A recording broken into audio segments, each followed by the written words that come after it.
indo para a verossimilhança de sua semelhança com os nativos da cidade.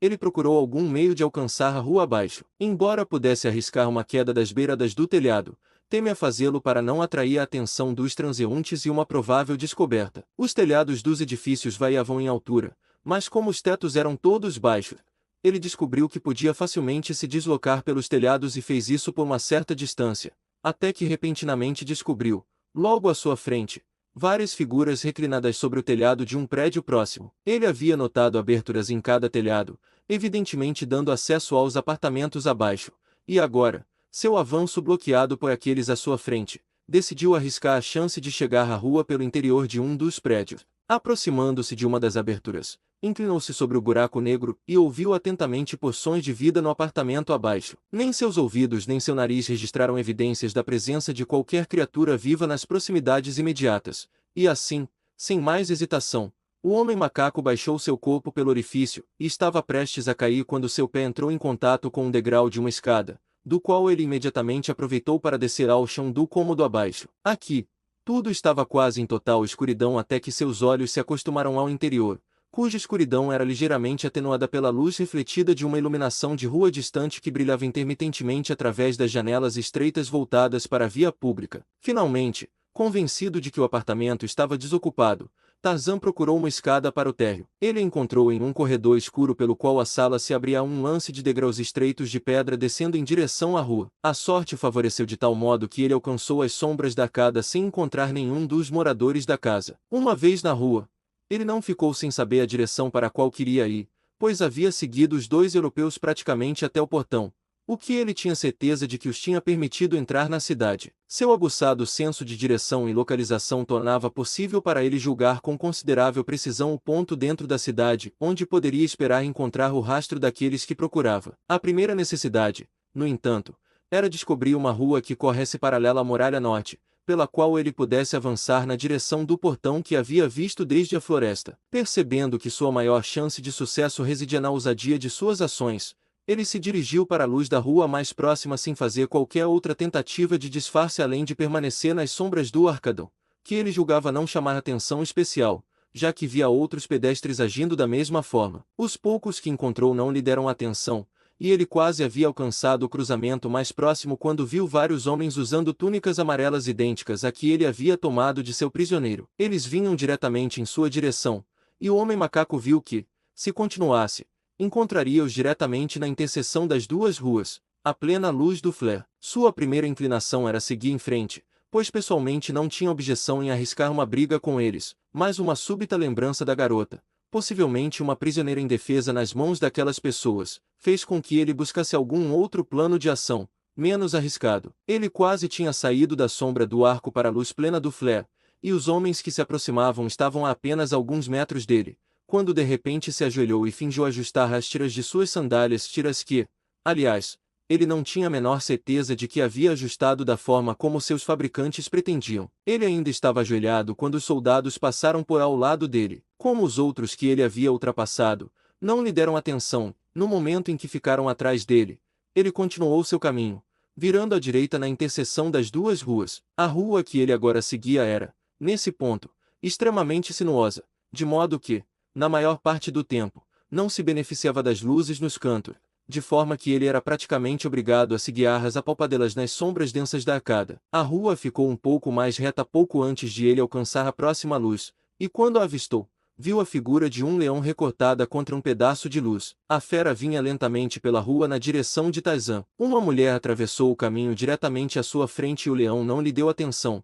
nem ela ao leão. Um instante depois, uma criança correu atrás da mulher e correu tão perto do leão que a fera teve que se desviar um passo para evitar colidir com o pequeno. O homem macaco sorriu e atravessou rapidamente para o lado oposto da rua, pois seus sentidos delicados indicavam que, nesse ponto, a brisa que soprava pelas ruas da cidade, e era desviada pela parede oposta agora sopraria do leão em direção a ele enquanto a fera passava, enquanto que, se permanecesse no lado da rua por onde caminhava quando descobriu o carnívoro, seu cheiro teria sido levado às narinas do animal, e Tarzan era suficientemente experiente na selva para perceber que, embora pudesse enganar os olhos de homens e animais, Não poderia enganar tão facilmente as narinas de um dos grandes felinos, fazendo acreditar que ele era uma criatura de uma espécie diferente dos habitantes da cidade, os únicos seres humanos, possivelmente, com os quais Numa estava familiarizado. Nele, o gato reconheceria um estranho e, portanto, um inimigo, e Tarzan não tinha desejo de ser atrasado para um encontro com um leão selvagem. Seu truque funcionou com sucesso. O leão passou por ele com não mais do que um olhar de lado em sua direção. Ele tinha avançado por uma pequena distância, e estava prestes a chegar a um ponto onde julgava encontrar a rua que subia a partir do portão da cidade quando, em um cruzamento de duas ruas, suas narinas captaram o rastro olfativo da garota. Em meio a um emaranhado de outros rastros de cheiro, o homem macaco identificou o odor familiar da garota, e um segundo depois, o de Smithfield. No entanto, ele foi forçado a conseguir isso inclinando-se muito a cada cruzamento de ruas, prestando atenção repetidamente às suas sandálias enroladas, aproximando o máximo possível as narinas do pavimento. Enquanto avançava pela rua pela qual os dois tinham sido conduzidos mais cedo naquele dia, ele notou, assim como eles, a mudança no tipo de construções ao passar de um bairro residencial para a parte ocupada por lojas e bazares. Ali, o número de tochas aumentava, de modo que apareciam não apenas nas interseções das ruas, mas também no meio delas, e havia muito mais pessoas circulando. As lojas estavam abertas e iluminadas, pois com o pôr do sol, o calor intenso do dia dava lugar a uma agradável frescura. Ali também, o número de leões, vagando livremente pelas vias, aumentava, e pela primeira vez Tarzan percebeu as idiosincrasias das pessoas. Certa vez ele quase ficou assustado por um homem nu correndo rapidamente pela rua gritando com toda a força da voz. Novamente ele quase tropeçou em uma mulher que se movia às sombras de uma das arcadas, sobre 4 apoios. A princípio, o homem pensou que ela estivesse procurando algo que tivesse deixado cair, mas ao se aproximar para observá-la, viu que ela não estava fazendo nada disso, que ela simplesmente havia escolhido andar com as mãos e o joelho, em vez de ficar de pé. Em outro quarteirão, ele viu duas criaturas lutando sobre o telhado de um prédio adjacente até que, finalmente, uma delas, soltando-se do aperto da outra, deu ao seu adversário um empurrão poderoso que o lançou ao pavimento abaixo, onde ele ficou imóvel sobre a estrada empoeirada. Por um instante, um grito selvagem ecoou pela cidade vindo dos pulmões do vencedor e então,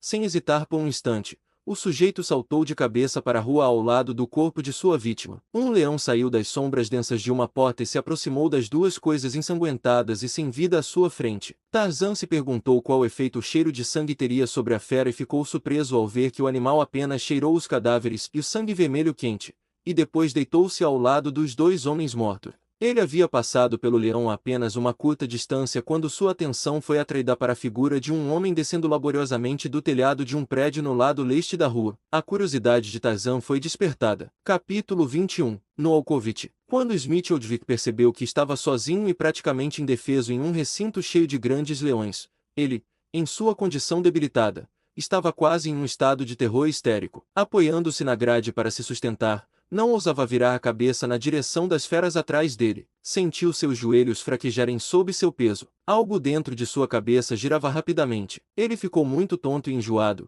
e de repente, tudo ficou escuro diante dos seus olhos quando seu corpo mole desabou aos pés da grade. Quanto tempo ele ficou ali inconsciente? Nunca soube, mas, à medida que a razão lentamente reassumia seu lugar em seu estado semiconsciente, ele percebeu que estava deitado em uma cama fresca, sobre a mais branca das roupas de cama, em um quarto claro e alegre, e que, a um lado, perto dele, havia uma janela aberta, cujas delicadas cortinas esvoaçavam em uma suave brisa de verão que vinha de um pomar ensolarado de frutas amadurecendo que ele podia ver do lado de fora um pomar antigo, onde crescia uma grama macia e verde entre as árvores carregadas, e onde o sol filtrava-se pela folhagem, e sobre o gramado salpicado de sombras, uma criança pequena brincava com um filhote travesso. Deus, pensou o homem.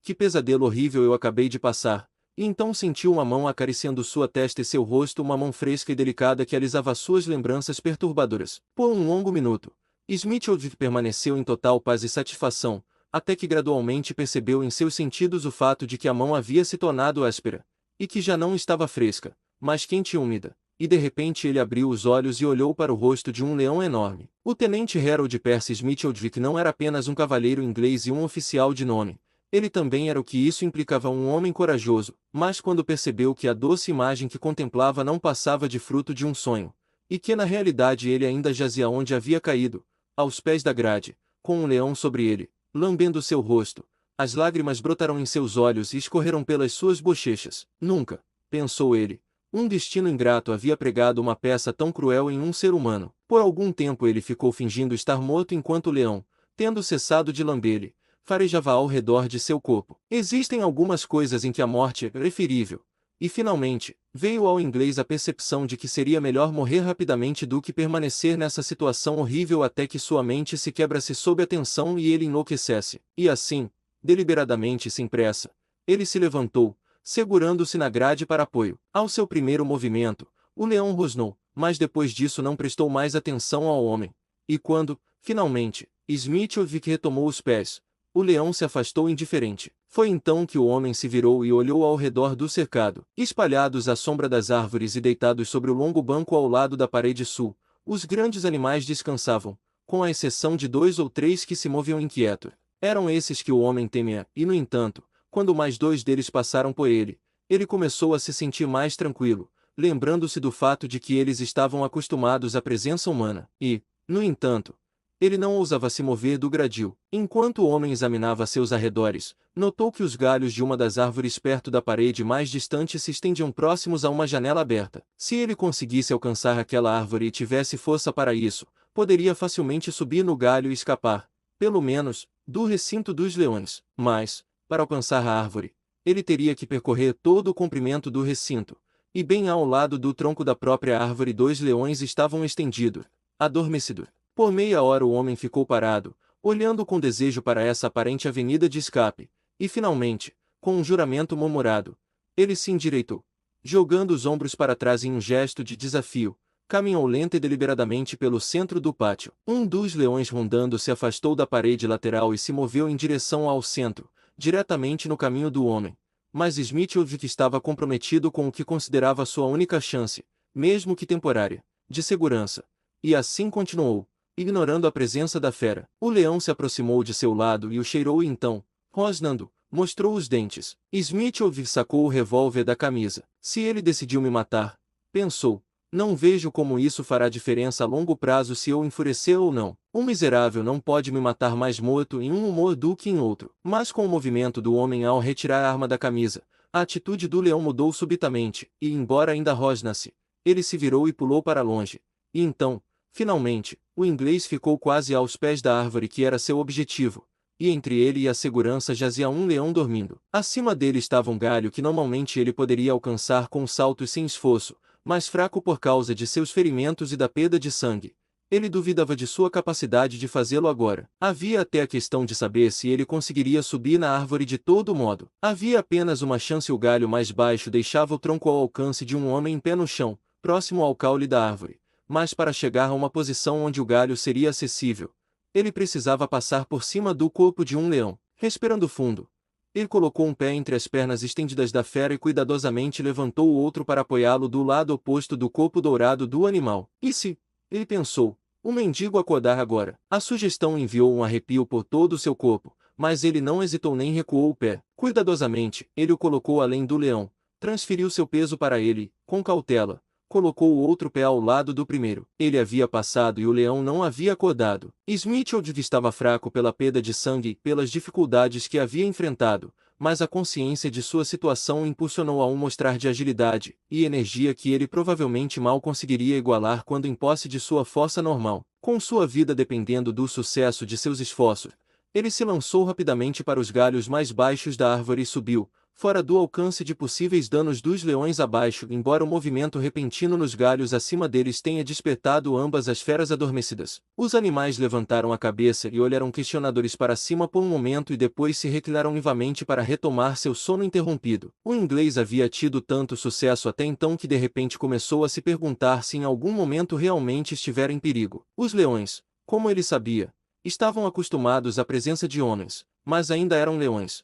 E ele podia admitir livremente que respirava mais aliviado agora que estava seguro acima de suas garras. À sua frente estava a janela aberta que ele tinha visto do chão. Agora ele estava no mesmo nível dela e podia ver uma câmara aparentemente desocupada além, e em direção a ela seguiu ao longo de um galho robusto que balançava sob a abertura. Não foi uma façanha difícil chegar à janela, e um momento depois ele se puxou sobre o peitoril e caiu dentro do quarto. Ele se encontrou em um apartamento bastante espaçoso, cujo chão estava coberto por tapetes de design bárbaro, enquanto os poucos móveis eram de um tipo semelhante ao que ele havia visto no quarto no primeiro andar para o qual ele e Berta Kircher haviam sido conduzidos ao final de sua jornada. Em uma extremidade do cômodo havia o que parecia ser um alçapão com cortina, cujos pesados cortinados escondiam completamente o interior. Na parede oposta à janela e próximo ao alçapão, havia uma porta fechada, aparentemente a única saída do cômodo. Ele pôde ver, na luz tênue do lado de fora, que o fim do dia se aproximava rapidamente, e hesitou enquanto ponderava sobre a conveniência de esperar até que a escuridão caísse ou de procurar imediatamente algum meio de escapar do prédio e da cidade. Por fim,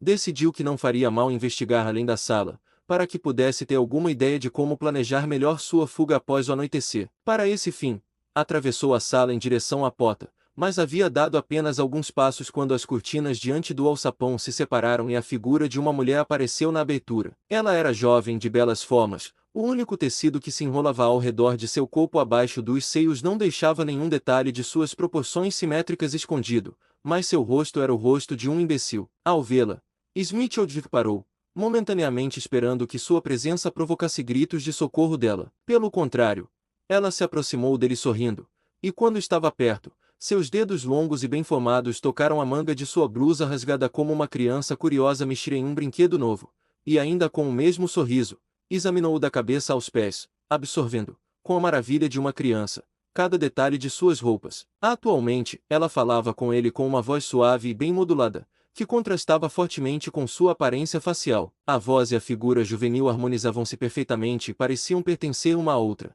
enquanto a cabeça e o rosto eram de outra criatura. Smith não conseguia compreender uma palavra do que ela dizia, mas, mesmo assim, falou com ela com seu próprio tom culto, cujo efeito sobre ela era evidentemente muito gratificante, pois, antes que ele percebesse suas intenções ou pudesse impedi-la, ela havia envolvido os dois braços em seu pescoço, e o beijava com o máximo abandono. O homem tentou se libertar de suas atenções bastante surpreendentes, mas ela apenas se agarrou mais firmemente a ele, e de repente, ao se lembrar de que sempre ouvirá que se deve agradar aos deficientes mentais, e ao mesmo tempo vendo nela uma possível oportunidade de escapar, ele fechou os olhos e retribuiu seus abraços. Foi nesse momento que a porta se abriu e um homem entrou. Com o som do primeiro movimento da tranca, Smith abriu os olhos, mas, embora tentasse se desvencilhar da garota, percebeu que o recém-chegado havia testemunhado sua posição bastante comprometedora. A garota, de costas para a porta, aparentemente não percebeu de imediato que alguém havia entrado,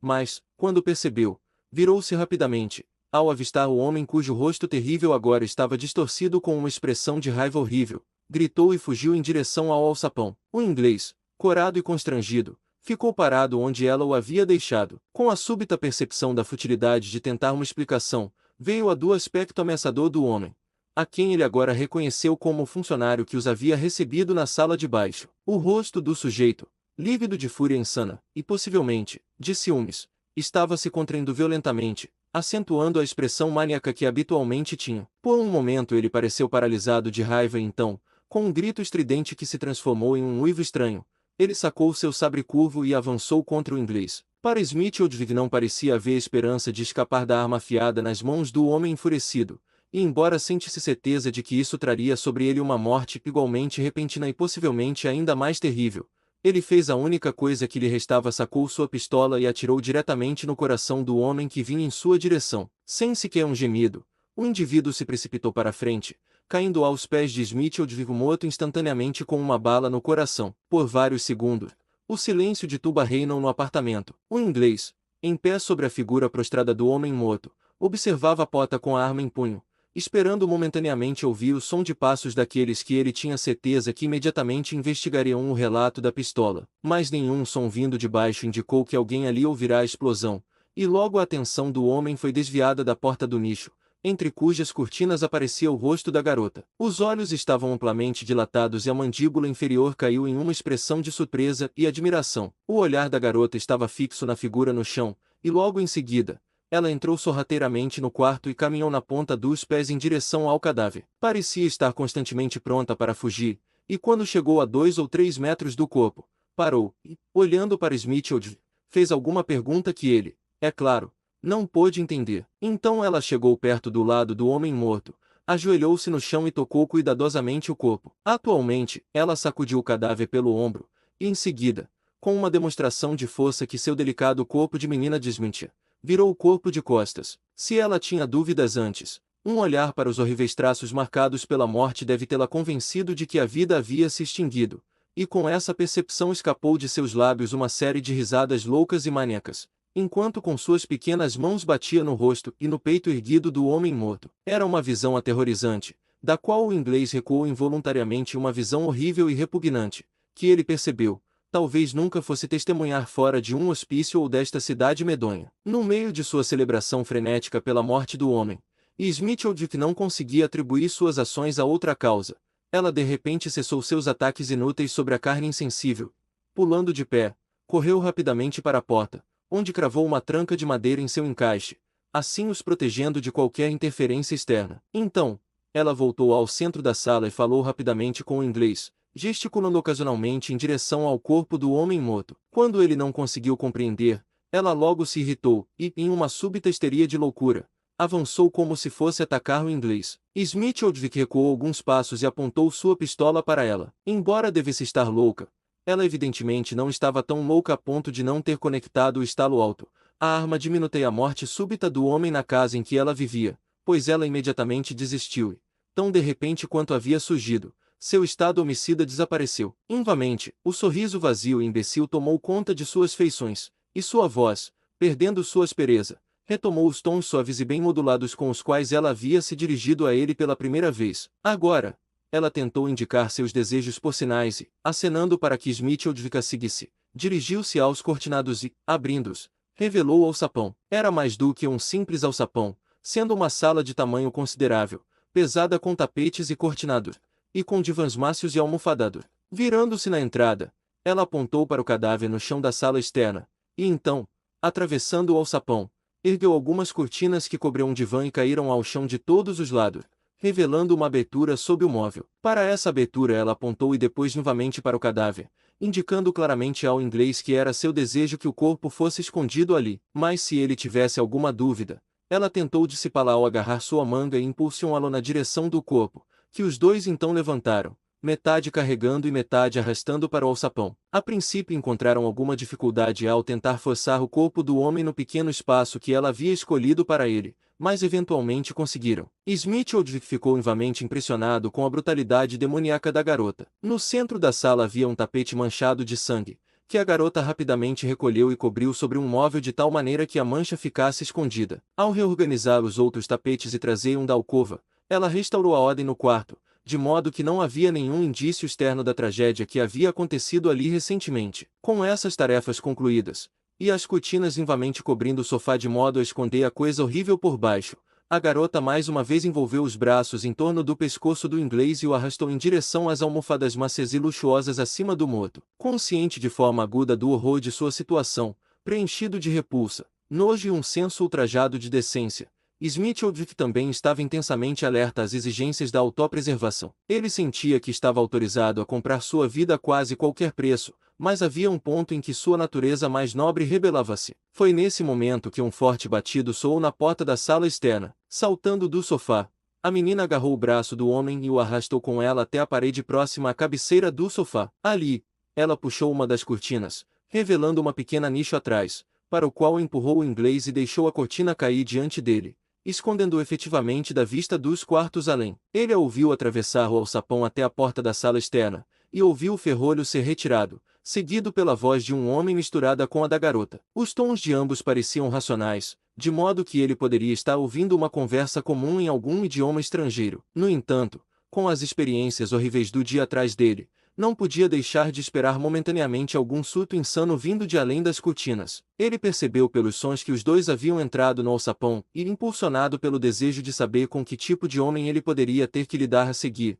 afastou ligeiramente as pesadas cortinas que os escondiam de sua vista. Ao olhar, viu-os sentados no sofá, com os braços ao redor um do outro, a garota com o mesmo sorriso indiscernível no rosto que ela lhe havia dirigido. Ele descobriu que podia arranjar as cortinas de modo que uma fenda muito estreita entre duas delas lhe permitisse observar as ações dos presentes no alçapão sem se revelar ou aumentar o risco de ser descoberto. Ele viu a garota enchendo de beijos o recém-chegado, um homem muito mais jovem do que ele, a quem Smithwick havia enviado. De repente, a garota se desvencilhou do abraço de seu amante como se fosse atingida por uma lembrança súbita. Suas sobrancelhas se franziam como em um pensamento intenso e então, com uma expressão assustada, ela lançou um olhar para trás, na direção do nicho oculto onde o inglês estava parado, depois do qual sussurrou rapidamente para seu companheiro, ocasionalmente mexendo a cabeça na direção do nicho e em várias ocasiões fazendo um gesto com a mão e o indicador, que Smithwick não podia interpretar de outra forma senão como uma tentativa de descrever sua pistola e seu uso. Para ele, ficou evidente naquele momento que ela estava traindo, e sem perder mais tempo ele se afastou das cortinas e começou a examinar rapidamente seu esconderijo. No nicho, o homem e a garota sussurravam, e então, cautelosamente e com grande furtividade, o homem se levantou e sacou sua espada curva. Na ponta dos pés, aproximou-se das cortinas, com a garota rastejando ao seu lado. Nenhum dos dois falava agora, nem havia qualquer som na sala enquanto a garota avançava, com o braço estendido e dedo apontando, indicava um ponto na cortina à altura do peito de um homem. Então ela se afastou para o lado, e seu companheiro, erguendo a lâmina para uma posição horizontal, avançou repentinamente, com todo o peso do corpo e do braço direito, cravou a ponta afiada através das cortinas e até o nicho atrás por todo o comprimento. Berta Kircher, percebendo que suas lutas eram inúteis e entendendo que precisava conservar suas forças para alguma oportunidade de fuga, desistiu de seus esforços para se libertar do aperto do príncipe Metak enquanto o rapaz fugia com ela pelos corredores pouco iluminados do palácio. Por muitos aposentos o príncipe escapou, carregando seu prêmio. Para a garota, era evidente que, embora seu captor fosse o filho do rei, ele não estava acima de ser capturado e punido por seus atos, pois, caso contrário, não teria demonstrado tanta ansiedade evidente para escapar com ela, assim como das consequências de sua ação. Pelo fato de ele estar constantemente virando os olhos assustados para trás e olhando desconfiado em cada canto e recanto por onde passavam, ela percebeu que a punição do príncipe poderia ser tanto rápida quanto terrível se ele fosse pego. Ela sabia pelo caminho que deveriam ter dado várias voltas, embora ela tivesse completamente perdido a noção de direção, mas ela não sabia que o príncipe estava tão confuso quanto ela, e que ele realmente estava correndo de maneira desordenada e errática, esperando que eventualmente pudesse tropeçar em um lugar de refúgio. Também não é de se admirar que essa descendência de loucos tenha dificuldade em se orientar nos labirintos sinuosos de um palácio projetado por loucos para um rei louco. Agora um corredor se curvava gradualmente, quase imperceptivelmente em uma nova direção. Novamente outro dobrava sobre si mesmo e se cruzava. Aqui o chão subia gradualmente até o nível de outro andar. Ou novamente poderia haver uma escada em espiral pela qual o príncipe louco descia vertiginosamente com sua carga. Em que andar eles estavam ou em que parte do palácio, nem mesmo Metak tinha ideia, até que, parando abruptamente diante de uma porta fechada, ele a empurrou para entrar em uma câmara brilhantemente iluminada, cheia de guerreiros, em uma das extremidades da qual estava sentado o rei em um grande trono. Ao lado deste, para a surpresa da garota, ela viu outro trono onde estava sentada uma enorme leoa, lembrando-a das palavras de Chanela que, na época, não haviam causado impressão nela, mas ele tinha muitas outras venhas, e nem todas eram humanas. Ao avistar Metak e a garota, o rei se levantou de seu trono e começou a atravessar a câmara, toda a aparência de realeza desaparecendo na paixão incontrolável do maníaco, e à medida que avançava, gritava ordens e comandos em voz alta. Mal Metak havia aberto a porta para este ninho de vespas descuidadamente, ele imediatamente recuou. Virando-se, fugiu novamente em uma nova direção, mas agora 100 homens estavam logo atrás dele, rindo, gritando e possivelmente xingando. Ele desviava para cá e para lá, afastando-os por vários minutos até que, ao final de uma longa passarela que inclina-se acentuadamente para baixo a partir de um nível superior, entrou em um aposento subterrâneo iluminado por várias tochas. No centro da sala havia uma piscina de tamanho considerável, o nível da água estando apenas a poucos centímetros abaixo do chão. Aqueles que estavam atrás do príncipe fugitivo e de sua cativa entraram na câmara a tempo de ver Metak pular na água com a garota e desaparecer sob a superfície levando sua prisioneira consigo.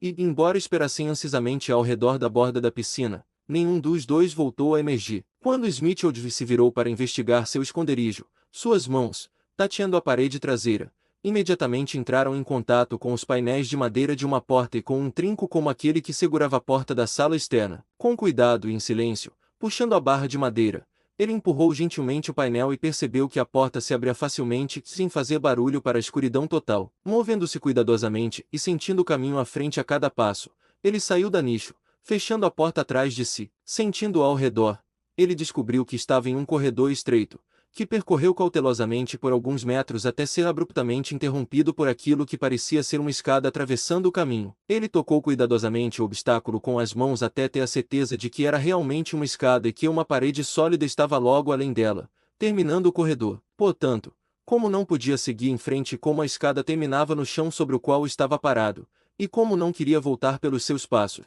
não restava alternativa senão subir, o que fez, com sua pistola pronta no bolso lateral de sua blusa. Ele havia subido apenas 2 ou 3 degraus quando sua cabeça colidiu de repente dolorosamente com uma superfície dura acima dele. Tateando com uma mão sobre sua cabeça, ele descobriu que o obstáculo parecia ser a tampa de uma escotilha no teto que, com um pouco de esforço, conseguiu levantar alguns centímetros, revelando pelas fendas as estrelas de uma clara noite africana. Com um suspiro de alívio, mas mantendo a cautela, ele deslizou gentilmente a escotilha para um lado, o suficiente para permitir que levantasse os olhos acima do nível do telhado. Um rápido olhar confirmou que não havia ninguém perto o suficiente para observar seus movimentos, nem, de fato, até onde ele podia ver, havia alguém à vista. Atranque-se rapidamente pela abertura, ele recolocou a tampa e se esforçou para se orientar. Diretamente ao sul dele, o telhado baixo sobre o qual ele estava se juntava a uma parte muito mais alta do prédio, que se erguia vários andares acima de sua cabeça. A poucos metros a oeste, ele podia ver a luz cintilante das chamas de uma rua sinuosa, e em direção a isso ele se dirigiu. Do alto da beirada do telhado, ele olhou para a vida noturna da cidade insana. Viu homens, mulheres, crianças e leões, e de tudo o que viu, era bastante evidente para ele que apenas os leões eram sãos. Com a ajuda das estrelas, ele facilmente identificou os pontos cardeais, seguindo cuidadosamente em sua memória os passos que o haviam levado à cidade, e ao telhado em que agora se encontrava. Sabia que a via em que olhava era a mesma pela qual ele e Berta Kircher haviam sido conduzidos como prisioneiros mais cedo naquele dia. Se ele conseguisse alcançar isso, poderia ser capaz de passar despercebido nas sombras do Arcade até o portão da cidade. Já havia desistido da ideia de procurar a garota e tentar socorrê-la, pois sabia que sozinho, e com as poucas munições restantes que possuía, não poderia fazer nada contra esta cidade cheia de homens armados. Que ele pudesse sobreviver para atravessar a floresta infestada de leões além da cidade era duvidoso, e tendo,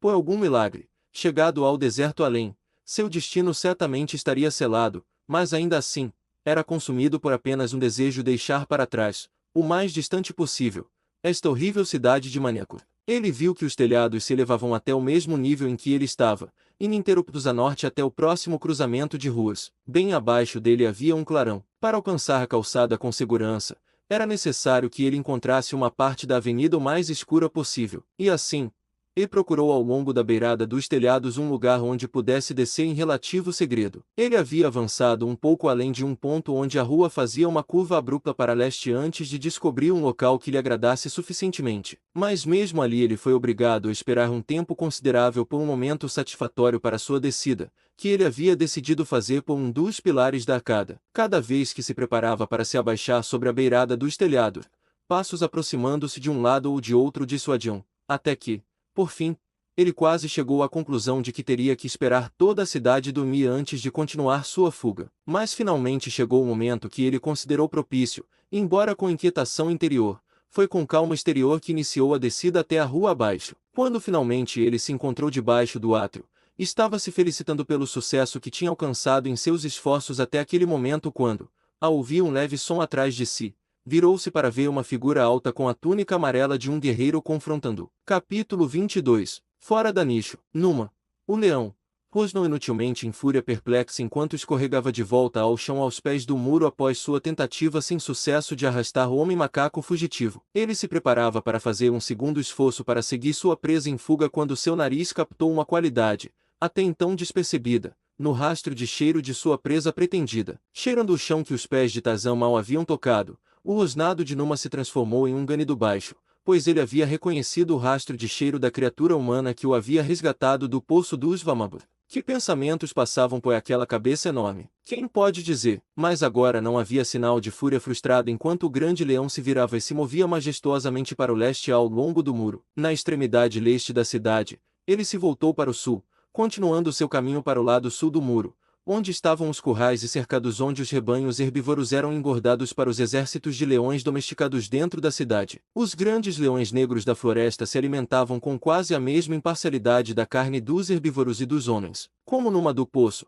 ocasionalmente faziam excursões pelo deserto até o fértil vale dos Vamabur, mas principalmente retiravam sua cota de carne dos rebanhos da cidade murada de Erog, o Rei Louco, ou capturavam alguns de seus infortunados súditos. Numa do poço, foi em certos aspectos uma exceção à regra que guiava seus companheiros da floresta, pois quando era um filhote havia sido capturado e levado para a cidade, onde foi mantido para fins de reprodução, apenas para escapar em seu segundo ano. Tentaram ensiná-lo na cidade de loucos que ele não deveria comer carne humana, e o resultado desse ensino foi que ele só atacava o homem quando estava irritado ou naquela única ocasião em que foi impulsionado pela fome. Os currais de animais dos maníacos são protegidos por um muro externo ou paliçada de troncos verticais, cujas extremidades inferiores estão cravadas no chão, os próprios troncos sendo colocados o mais juntos possível e ainda reforçados e amarrados uns aos outros por cipós. Em intervalos há portões pelos quais os rebanhos são conduzidos para os pastos ao sul da cidade durante o dia. É nessas ocasiões que os leões negros da floresta causam suas maiores perdas aos rebanhos, sendo raro que um leão tente entrar nos currais à noite. Mas numa do poço, tendo sentido a trilha de seu benfeitor, estava inclinado a passar rivamente para dentro da cidade murada, e com essa ideia em seu cérebro astuto, ele se esgueirou furtivamente ao longo do lado externo da paliçada, testando cada portão com um pé almofadado até que, finalmente, descobriu um que parecia mal preso. Abaixando sua grande cabeça, ele pressionou contra o portão, avançando com todo o peso de seu enorme corpo e a força de seus gigantescos tendões, um esforço poderoso, e Numa estava dentro do curral. O recinto continha um rebanho de cabras que, imediatamente com a aparição do carnívoro, começaram uma corrida desenfreada para o extremo oposto do curral, que era delimitado pela muralha sul da cidade. Numa já estivera dentro de um curral como este antes, então ele sabia que em algum lugar da muralha havia uma pequena porta pela qual o bodegueiro podia passar da cidade para seu rebanho. Para essa porta ele se dirigiu, seja por plano ou acidente, é difícil dizer, embora, à luz dos acontecimentos subsequentes, pareça possível que fosse a primeira opção. Para alcançar o portão, ele precisava passar diretamente pelo rebanho, que se encolhera assustado perto da abertura, de modo que, mais uma vez, houve uma corrida furiosa de cascos enquanto Numa se aproximava rapidamente do lado do portal. Se Numa havia planejado bem, pois mal tinha alcançado sua posição quando a porta se abriu e a cabeça de um pastor surgiu no recinto, o sujeito evidentemente procurando uma explicação para a perturbação entre seu rebanho. Possivelmente ele descobriu a causa da comoção, mas é duvidoso, pois estava escuro, e a grande pata com garras que se ergueu e desferiu um golpe poderoso que quase separou sua cabeça do corpo moveu-se tão rápida e silenciosamente que o homem estava morto em uma fração de segundo desde o momento em que abriu a porta, e então Numa, agora conhecendo o seu caminho, atravessou a parede para as ruas pouco iluminadas da cidade além. O primeiro pensamento de Smithfield quando foi abordado pela figura com a túnica amarela de um soldado foi atirar no homem e confiar em suas pernas e nas ruas sinuosas e pouco iluminadas para permitir sua fuga, pois ele sabia que ser abordado equivalia a ser recapturado, já que nenhum habitante desta cidade estranha deixaria de reconhecê-lo como um estranho. Seria uma coisa simples atirar no homem a partir do bolso onde a pistola estava sem sacar a arma. E com esse propósito em mente o inglês colocou as mãos no bolso lateral de sua túnica, mas simultaneamente a essa ação seu pulso foi agarrado com força e uma voz baixa sussurrou em inglês: "Tenente, sou eu, Tarzan, o homem macaco." O alívio da tensão nervosa sob a qual ele vinha trabalhando por tanto tempo deixou Smithfield de repente tão fraco quanto um bebê, de modo que ele foi forçado a segurar o braço do homem macaco para se apoiar, e quando encontrou sua voz, tudo o que pôde fazer foi repetir: Você, eu pensei que você estivesse morto." "Não, não estou morto", respondeu Tarzan, "e vejo que você também não está." "Mas e quanto à moça?" "Não a vi", respondeu o inglês, "desde que fomos levados para cá. Fomos levados a um prédio na praça próxima e lá fomos separados. Ela foi levada pelos guardas e eu fui colocado em um covil de leões. Desde então não a vi." "Como você escapou?" perguntou o homem macaco. "Os leões não pareciam prestar muita atenção em mim e eu saí do lugar por meio de uma árvore e através de uma janela para um quarto no segundo andar. Tive uma pequena briga lá com um sujeito, e fui escondido por uma das mulheres deles em um buraco na parede. A louca então me traiu para outro canalha que apareceu, mas encontrei um jeito de sair e subir no telhado, onde fiquei por bastante tempo esperando uma chance de descer para a rua sem ser visto. Isso é tudo que sei. mas não faço a menor ideia de onde procurar a senhorita Kircher. Para onde você estava indo agora? Perguntou Tarzan. Smithfield hesitou. Eu não podia fazer nada aqui sozinho e eu ia tentar sair da cidade, de alguma forma, alcançar as forças britânicas a leste e trazer ajuda. Você não conseguiria, disse Tarzan. Mesmo que conseguisse atravessar a floresta vivo, nunca poderia atravessar o deserto sem comida ou água. Então, o que faremos? Perguntou o inglês. Vamos ver se conseguimos encontrar a garota, respondeu o homem macaco.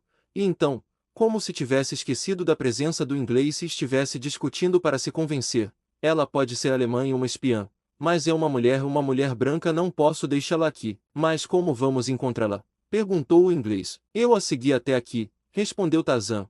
E a não ser que eu esteja muito enganado, posso segui-la ainda mais, mas não posso acompanhá-lo com essas roupas sem nos expor a ambos à detecção e prisão, argumentou Smithfield. Então vamos arrumar outras roupas para você, disse Tarzan. Como?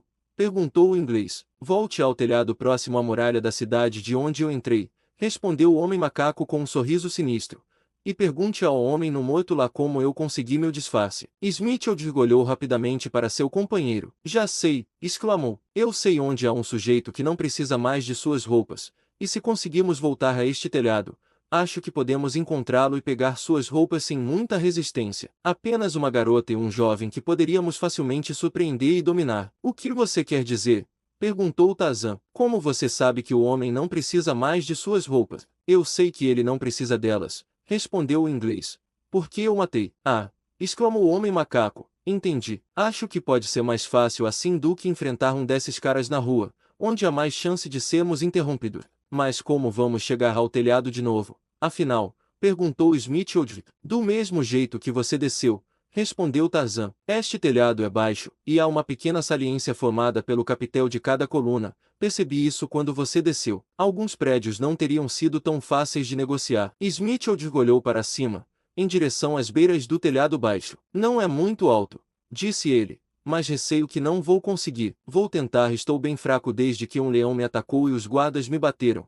E também, não como desde ontem. Tarzan pensou por um momento. Você tem que ir comigo, disse ele finalmente. Não posso deixá-lo aqui. A única chance de fuga que você tem é através de mim e eu não posso ir com você agora até encontrarmos a garota. Quero ir com você, respondeu Smithfield. Não sou de grande ajuda agora, mas nós dois juntos podemos ser melhores do que um só. Tudo bem, disse Tarzan. Vamos. E antes que o inglês percebesse o que o outro pretendia, Tarzan pegou no colo e o lançou sobre o ombro. Agora, segure-se, sussurrou o homem macaco. E com uma corrida curta ele subiu, como um macaco, pela frente da baixa arcada. Foi feito tão rápido e facilmente que o inglês mal teve tempo de perceber o que estava acontecendo antes de ser colocado com segurança sobre o telhado. Lá, comentou Tarzan. Agora, me leve ao lugar de que você fala. Smithfield não teve dificuldade em localizar a armadilha no teto por onde ele havia escapado. Removendo a tampa, o homem macaco se abaixou, ouvindo e farejando. Venha, disse ele após um momento de investigação e se abaixou até o chão abaixo. Smithfield conseguiu, e juntos os dois avançaram rastejando na escuridão em direção à porta na parede de fundo do nicho onde o inglês havia sido escondido pela garota. Eles encontraram a porta entreaberta.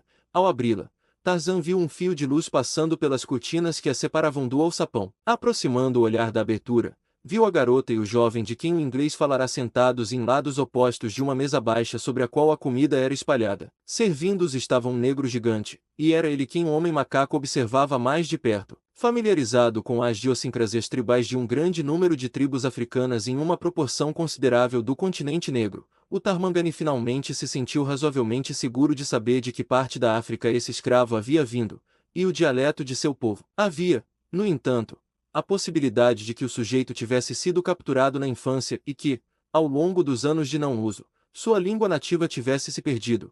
Mas então sempre houve um elemento de acaso ligado a quase todos os eventos da vida de Tarzan. Então ele esperou pacientemente até que, no desempenho de suas funções, o homem negro se aproximasse de uma pequena mesa que ficava perto da alcova onde Tarzan e o inglês se escondiam. Enquanto o escravo se inclinava sobre algum prato que estava sobre a mesa, seu ouvido não estava longe da abertura pela qual Tarzan olhava, aparentemente vindo de uma parede sólida, pois o negro não tinha conhecimento da existência da nicho. Chegaram até ele, na língua de seu próprio povo, as palavras sussurradas: se você quer retornar à terra dos Vamabu, não diga nada, mas faça o que eu ordenar. O negro revirou os olhos aterrorizado em direção às cortinas ao seu lado. O homem macaco pôde vê-lo tremer, e por um momento, temeu que, em seu terror, ele os traísse. Não temas, sussurrou. Somos seus amigos. Finalmente, o negro falou em um sussurro baixo, mal audível mesmo para os ouvidos aguçados do homem macaco. O que? Perguntou. O pobre Otobo pode fazer pelo Deus que lhe fala através da parede sólida. Isto,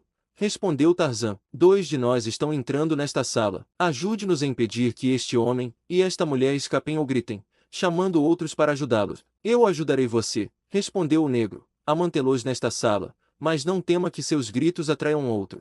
Essas paredes foram construídas de forma que nenhum som possa passar, e mesmo que passasse, que diferença faria neste vilarejo, sempre cheio dos gritos de seus loucos? Não tema seus gritos. Ninguém os notará. Vou fazer o que você pedir. Tarzan viu o negro atravessar a sala até a mesa, sobre a qual colocou outro prato de comida diante dos convivas. Então ele se posicionou atrás do homem, e ao fazer isso, ergueu os olhos até o ponto na parede de onde a voz do homem macaco lhe havia chegado, como quem diz, mestre, estou pronto. Sem mais demora, Tarzan afastou as cortinas e entrou na sala. Ao fazer isso, o jovem levantou-se da mesa para ser imediatamente agarrado por trás pelo escravo negro. A garota, com as costas voltadas para o homem macaco e seu companheiro, inicialmente não percebeu a presença deles, mas viu apenas o ataque do escravo contra seu amado.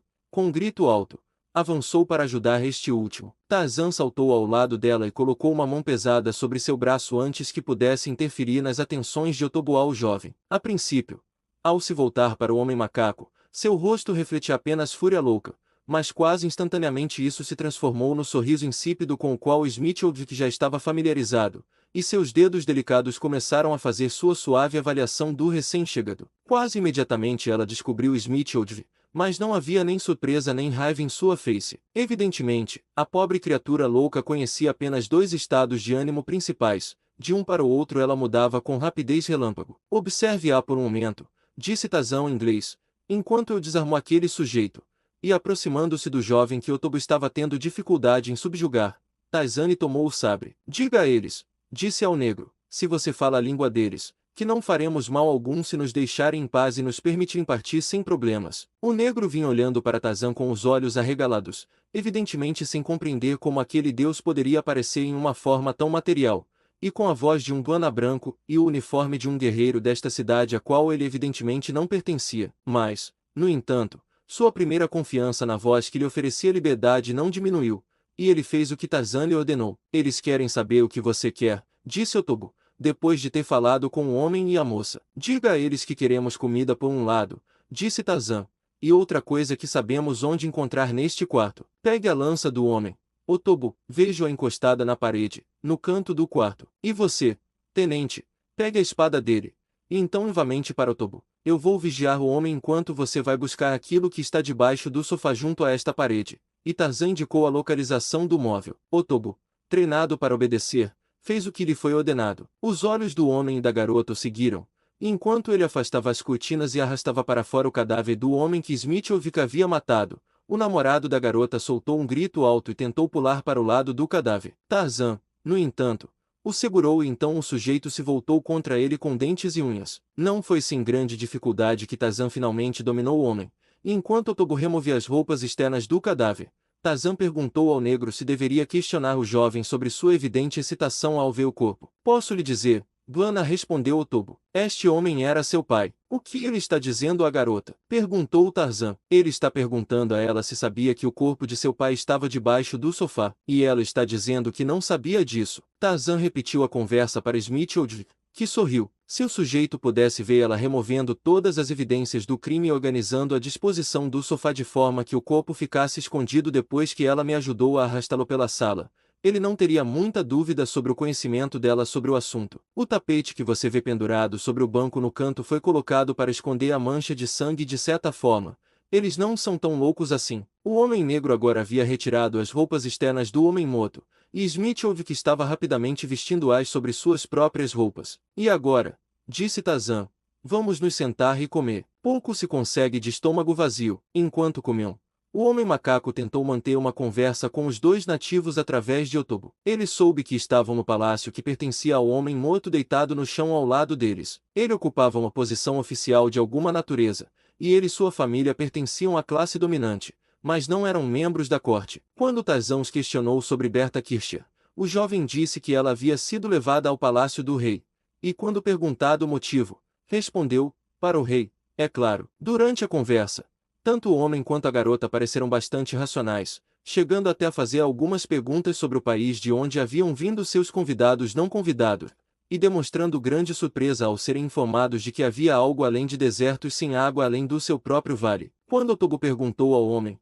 por sugestão de Tarzan, se ele conhecia o interior do palácio do rei, ele respondeu que sim, que era amigo do príncipe Metak, um dos filhos do rei, e que visitava frequentemente o palácio, e que Metak também vinha frequentemente ao palácio de seu pai. Enquanto Tarzan comia, ele pensava intensamente em algum plano pelo qual pudesse utilizar o conhecimento do jovem para conseguir entrar no palácio, mas não chegava a nenhuma ideia que considerasse viável, quando ouviu uma batida alta na porta da sala externa. Por um momento ninguém falou, e então o jovem levantou a voz e gritou para quem estivesse lá fora. Imediatamente, Otobo avançou contra ele e tentou silenciar suas palavras tapando sua boca com a mão. O que ele está dizendo? Perguntou Tarzan. Ele está dizendo para derrubarem a porta e nos resgatarem, a mim e a garota, de dois estranhos que entraram e nos fizeram prisioneiros. Se eles entrarem, nos matarão todos. Diga a ele, disse Tarzan, para se calar ou eu o matarei. Otobo fez o que lhe foi instruído, e o jovem maníaco caiu em um silêncio carrancudo. Tarzan atravessou a alcova e entrou na sala externa para observar o efeito dos ataques à porta. Smithfield seguiu por alguns passos, deixando Otobo para guardar os dois prisioneiros. O homem macaco percebeu que a porta não poderia suportar por muito tempo os golpes pesados sendo desferidos nos painéis por fora. Eu queria usar aquele sujeito na outra sala, disse ele a Smithfield, mas receio que teremos que sair daqui pelo caminho por onde viemos. Não podemos conseguir nada esperando aqui enfrentando esses caras. Pelo barulho lá fora, devem ser uma dúzia deles. Venha, disse ele, você vai primeiro e eu o seguirei. Quando os dois se viraram do recanto, testemunharam uma cena totalmente diferente daquela em que haviam virado as costas apenas 1 ou 2 momentos antes. Esticada no chão e aparentemente sem vida, jazia o corpo do escravo negro, enquanto os dois prisioneiros haviam desaparecido completamente. Capítulo 23. A fuga de Shuja. Enquanto Metak carregava Berta Kircher em direção à beira da piscina, a garota, a princípio, não tinha concepção do ato que ele planejara, mas, quando, ao se aproximarem da borda, ele não diminuiu a velocidade, ela pressentiu a terrível verdade. Quando ele mergulhou de cabeça na água com ela, ela fechou os olhos e pronunciou uma oração silenciosa, pois estava confiante de que o maníaco não tinha outro propósito senão se afogar junto com ela. E, ainda assim, tão potente é a primeira lei da natureza que, mesmo diante da morte certa, como ela acreditava com toda a convicção, ela se agarrava tenazmente à vida, e enquanto lutava para se libertar das poderosas garras do louco, ela prendeu a respiração contra o instante final em que as águas asfixiantes inevitavelmente inundariam seus pulmões. Durante o terrível suplício, ela manteve controle absoluto de seus sentidos, de modo que, após o primeiro mergulho, percebeu que o homem estava nadando com ela abaixo da superfície. Ele fez talvez não mais do que uma dúzia de braçadas diretamente em direção à parede final da piscina e então surgiu, e mais uma vez ela soube que sua cabeça estava acima da superfície. Ela abriu os olhos e viu que estavam em um corredor fracamente iluminado por grades instaladas em seu teto, um corredor sinuoso, cheio de água de parede a parede. Enquanto isso, o homem nadava com braçadas fáceis e fortes, ao mesmo tempo mantendo o queixo dela acima da água. Por 10 minutos ele nadou assim sem parar e a garota ouviu falar com ela, embora não pudesse entender o que ele dizia, como ele evidentemente percebeu imediatamente, pois, flutuando meio, ele mudou a forma de segurá-la para que pudesse tocar seu nariz e boca com os dedos de uma mão. Ela entendeu o que ele queria dizer e imediatamente respirou fundo, momento em que ele mergulhou rapidamente sob a superfície puxando-a para baixo com ele, por mais de uma dúzia de braçadas, nadou assim completamente submerso. Quando eles voltaram à superfície, Berta Kircher viu que estavam em uma grande lagoa e que as estrelas brilhantes brilhavam alto acima deles, enquanto, de ambos os lados, edifícios com cúpulas e minaretes se recortavam nitidamente contra o céu estrelado. Metak nadou rapidamente para o lado norte da lagoa, onde, por meio de uma escada, os dois subiram para o barranco. Havia outras pessoas na praça, mas elas prestaram pouca ou nenhuma atenção às duas figuras ensopadas. Enquanto Metak caminhava rapidamente pelo pavimento com a garota ao seu lado,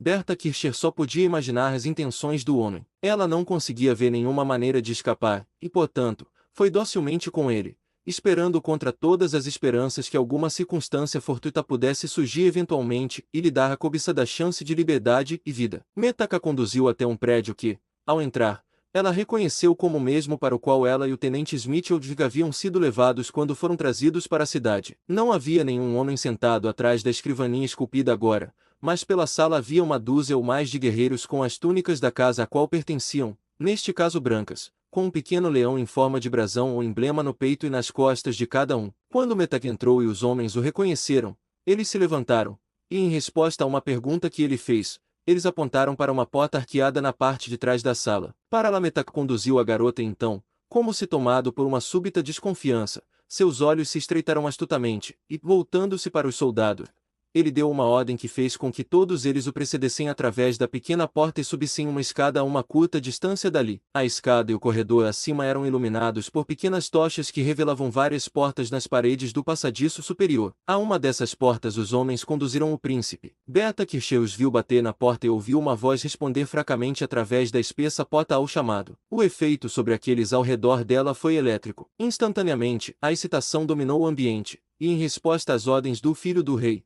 os soldados começaram a bater pesadamente na porta, a lançar seus corpos contra ela e a tentar arrancar os painéis com seus sabres. A garota se perguntava a causa da evidente excitação de seus capturadores. Ela viu a porta ceder a cada novo assalto, mas o que ela não percebeu, pouco antes de ela desabar para dentro, foram as figuras dos dois homens que sozinhos, em todo o mundo, poderiam tê-la salvado, passando entre as pesadas cortinas em um alçapão adjacente e desaparecendo em um corredor escuro. Quando a porta cedeu e os guerreiros correram para o apartamento seguidos pelo príncipe, este imediatamente se encheu de raiva frustrada, pois os quartos estavam desertos, exceto pelo corpo morto do dono do palácio, e pela forma imóvel do escravo negro, Otobo, onde jaziam estendidos no chão do alçapão. O príncipe correu até as janelas e olhou para fora, mas como a suíte dava vista para a cela gradeada dos leões, da qual, pensou o príncipe, não poderia haver fuga, sua perplexidade só aumentou. Embora tenha procurado pela sala alguma pista sobre o paradeiro de seus antigos ocupantes,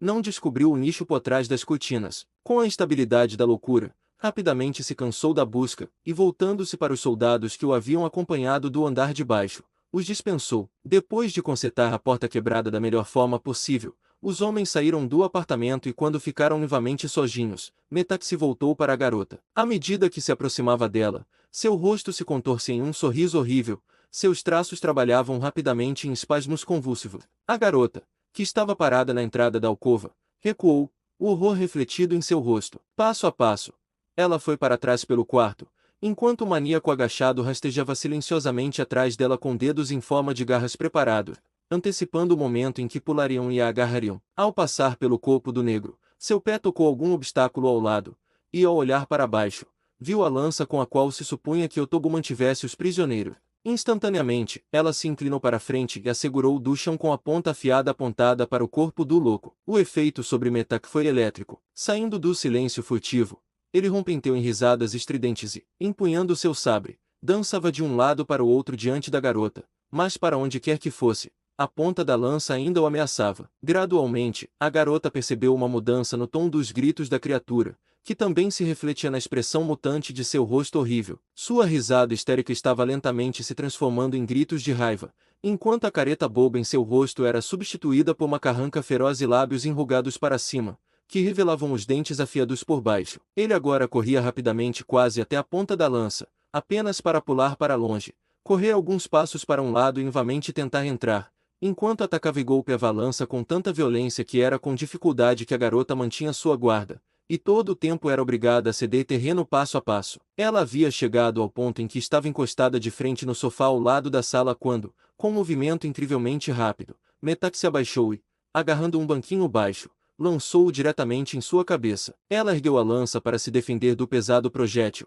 mas não teve total sucesso, e o impacto do golpe a fez recuar sobre o sofá, e instantaneamente Metaka estava sobre ela. Tarzan e Smithfield pouco pensaram sobre o que teria acontecido com os outros dois ocupantes da sala. Eles tinham ido embora, pelo que dizia respeito a esses dois, talvez nunca voltassem. O único desejo de Tarzan era alcançar a rua novamente, onde, agora que ambos estavam de algum tipo de disfarce, deveriam conseguir prosseguir com relativa segurança até o palácio e continuar a busca pela garota. Smithfield precedeu Tarzan pelo corredor, Ao chegarem à escada, subiu para remover a armadilha. Trabalhou por um momento e então, virando-se, dirigiu-se a Tarzan. Colocamos a tampa de volta nesta armadilha quando descemos. Não me lembro de termos feito isso. Não, disse Tarzan. Ficou aberta. Então eu pensei, disse Smithfield, mas agora está fechado e trancado. Não consigo movê-lo. Talvez você consiga, e ele desceu a escada. No entanto, até a imensa força de Tarzan não teve outro efeito além de quebrar um dos degraus da escada contra o qual ele empurrava,